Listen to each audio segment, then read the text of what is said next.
कुछ हैं ऐसे कथाकार जिन्होंने इन भोली माओ बहनों को भावुक बना बना करके, भावनाओं में बह करके भगवान राम की कहानी सुनाई।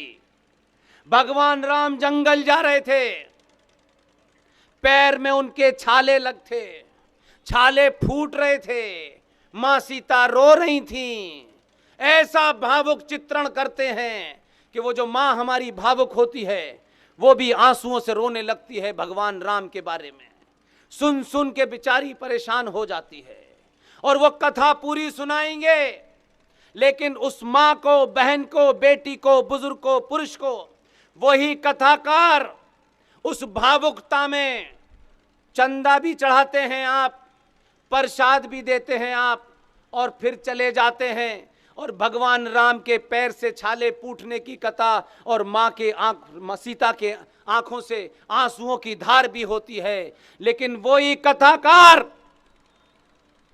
यह नहीं बताता है कि भगवान राम को जब वनवास हुआ तो भगवान राम ने अटैची में बहुत सारे कपड़े नहीं रखे कि कौन से मौसम में कौन सा कपड़ा पहनूंगा। उस पूरे रास्ते में, जिस रास्ते से उन्हें जाना था, उनके पिता के कई सारे ऐसे राजा दोस्त थे जिनसे वो मदद ले सकते थे, जहां से इस राष्ट्र का चरित्र बन सकता था, जहां से इस राष्ट्र के युवाओं का एक चरित्र हो सकता था, बलवान हो सकता था। ये कहानी कोई नहीं सुनाता है, क्योंकि इस कहानी के सुनने के बाद आप चढ़ावा नहीं चढ़ाते हैं, आस्तीन चढ़ा लेते हैं। ये नहीं बताया कि जब उनको वनवास हुआ तो भगवान राम एक कपड़ा अपने शरीर पर रखा और धनुष बाण लेके गए।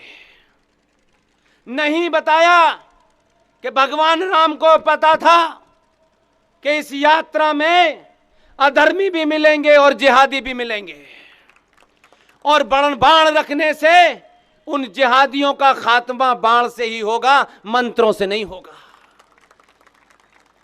ये अगर बताते तो आज का पुरुष ये माइकल जैक्सन नहीं बनता। आज के पुरुष की आस्थाएं भी होती, परंपराएं भी होती, आदर्श भी होते, और उसके हाथ में धनुष बाण भी होता। ऐसे ही कृष्ण के बारे में बताया गया। मुझे तो इस बात की खुशी है कि एक नाविक समाज का समाज इतना राष्ट्रवादी हो सकता है, इतनी बड़ी संख्या में आ सकता है, मुझे बुला सकता है, मेरी बात को सुन सकता है। ये सब जानते हैं कि मैं लगी लेपटी बात नहीं करता। मुझे मालूम है कुछ लोग नाराज होंगे, लेकिन कुछ लोग राष्ट्र नहीं है, राष्ट्र 95 करोड़ हिंदुओं का है। मुझे उनकी चिंता है। इसलिए मैंने इस सफर में किसी से पूछा नहीं, किसी से कुछ कहा नहीं, किसी को दोष नहीं दिया कि इन्होंने ये नहीं करा, उन्होंने वो नहीं करा। मैंने अपना मार्ग तय किया। मैं ये कर सकता हूँ, शायद कर सकता हूँ। और इस 9 साल के सफर में आज ये देख करके लगता है कि इस समाज में, जहाँ कोविड के बाद पूरे समाज में, देश में मंदी आई, लोगों को परेशानियां हुई, लोग अपने जीवन को जीने के लिए संघर्ष कर रहे थे। ताज्जुब की बात है, जो लोग बड़े बड़े घरों में रह रहे हैं, जिनके यहाँ 10-10 एसी लगे हुए हैं, जो कार में घूमते हैं, हर शौक पूरा करते हैं, वो कोविड पे बहुत रोते हैं। जिन्हें रोना चाहिए था वो इस समय 9:30 बजे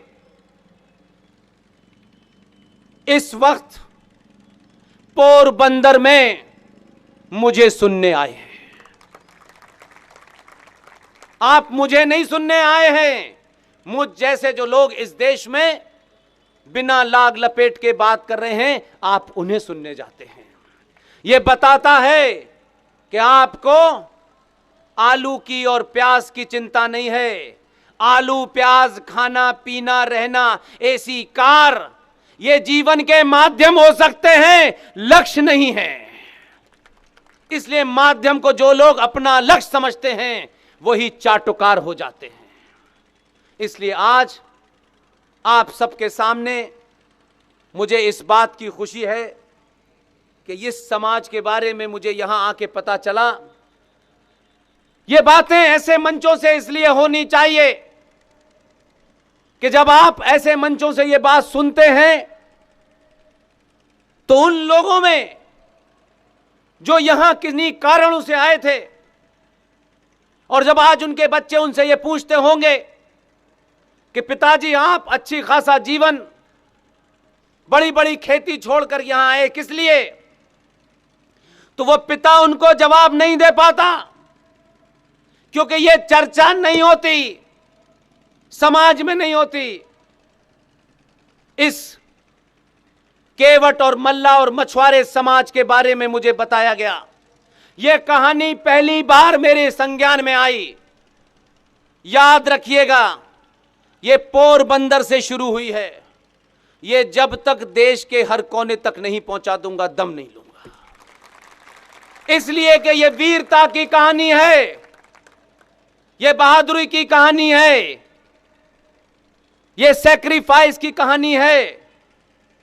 राजस्थान से बहुत सारे लोग, खास तौर से मैंने सुना है कि मेवाड़ के इलाके से, कहां राजस्थान का मेवाड़ और कहां सोमनाथ, जब एक इस्लामिक आताताई उसको लूट रहा था तो मेवाड़ से चलकर हजारों लाखों लोग उस सोमनाथ को बचाने यहां आए थे।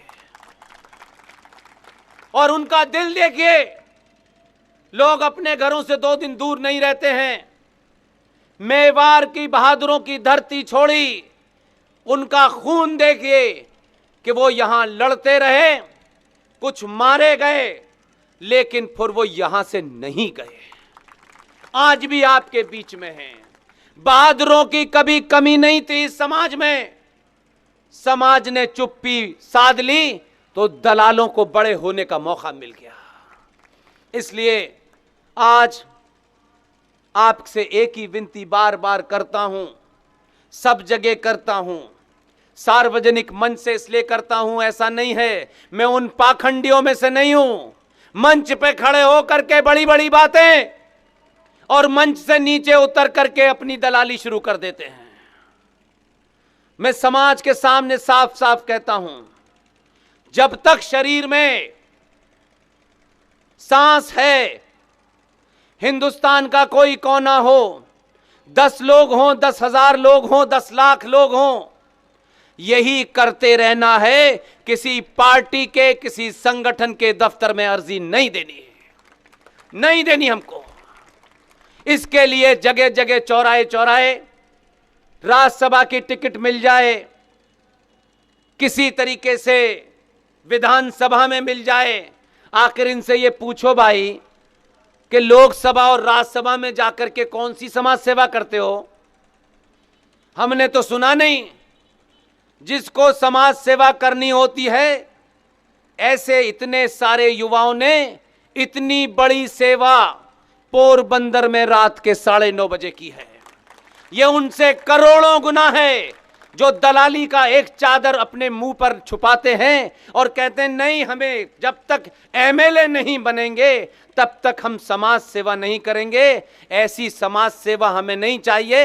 हम जानते हैं आपको दलाली करनी है, 2 कमरे का मकान 8 कमरों का बनाना है, लोगों को मूर्ख बनाना है, जाति के नाम पर बनाना है, पार्टी के नाम पर बनाना है। आप अपने बीच में से बहादुरों को चुनिए, दलालों को मत चुनिए और कुछ मत करिए।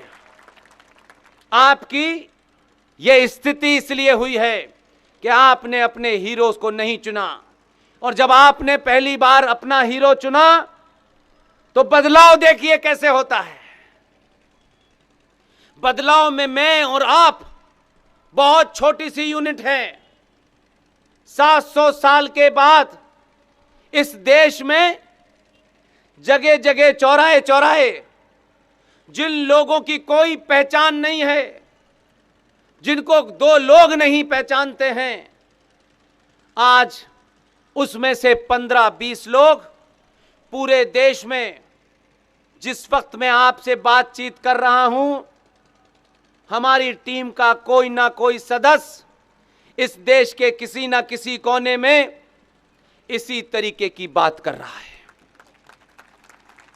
हम सब ने सामूहिक तौर पर सार्वजनिक मंचों से कहा है, हम यही करते रहें और इस सनातनी समाज को जो 70 सालों से घुट्टी पिलाई गई है झूठ की, मक्कारी की, उससे बाहर निकाल देने में अगर हमारी इतनी सी भूमिका होगी तो हमें मरने में आसानी होगी।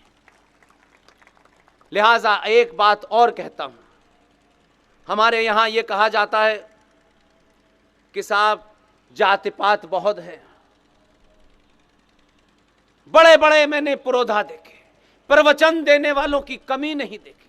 हर चौराहे पे कोई ना कोई एक कोई ऐसे बाबा हैं जो पेड़ पे लटके हुए हैं, कोई उल्टे लेटे हुए हैं।